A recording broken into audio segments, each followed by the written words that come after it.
December 2020, and we've made it. While the health crisis held centre stage, other issues such as geopolitical tensions, the digital pivot, the challenge of brand growth, and the environment have driven the business agenda in Australia and New Zealand. Let's take a closer look at each of these issues. America's geopolitical clout was rewritten while China fast-tracked as a global economic superpower. It's been one of the few economies to grow in 2020. One casualty, however, has been Australia's ongoing trade relationship with China, with exporters scrambling to find alternative markets. Protectionism, populism and protests are on the rise across many countries. At the same time, tectonic shifts in the US political landscape are playing out. While some world leaders, such as New Zealand's Jacinda Ardern, are attracting adoration for their kindness and compassion.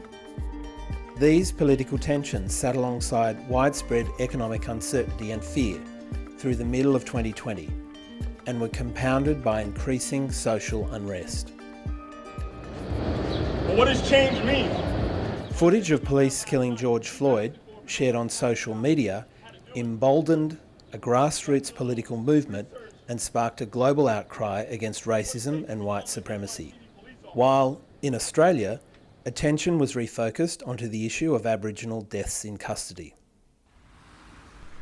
2020 is the year of the digital pivot.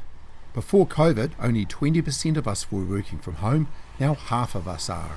This led to a significant increase in digital for most areas of our lives, a digital shift that has remained long after lockdown ended. We couldn't physically visit stores, so we went online instead, many for the first time. This trend looks set to stay, with 2/3 of us saying we will keep shopping online. More people were streaming content and using social media than ever before. Digital connections have become more important, and organisations will need to review their digital strategy for consumers in the post-COVID world. One positive outcome is that many businesses managed to reduce the impact of COVID by staying connected to their customers. The digital pivot will be a major driver in the return of consumer confidence as economies start to recover. In March 2020, almost 2/3 globally thought that the turmoil of COVID-19 would be behind us by June. Now, the percentage of people who feel a return to normal life is more than a year away is getting higher and higher the longer the pandemic endures. People have settled into new routines and engaged in new behaviours.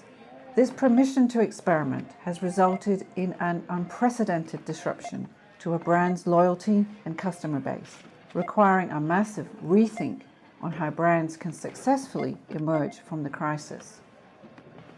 It's more critical than ever to stay connected to consumers' fluctuating emotions, shifting priorities, and changes in brand loyalty by using superior consumer intelligence and communicating with a say-do attitude. And don't just rebuild, reimagine. It seems like a long time ago, but thinking back, we finished 2019 in a blaze, literally. In fact, the 2019-2020 bushfire season saw the growing use of the term unprecedented, although at the time we had no idea how usage of this term would soon skyrocket. While the world and Australians have understandably focused on COVID for the bulk of 2020, concerns over the environment continue to bubble away, with many seeking government action on climate change. As we emerge from the COVID crisis, many citizens see a role for the green economy as our governments plot a course for economic recovery. In line with the desire for our governments to take action, we continue to see a strengthening willingness from citizens to change their own behaviour to help drive real change.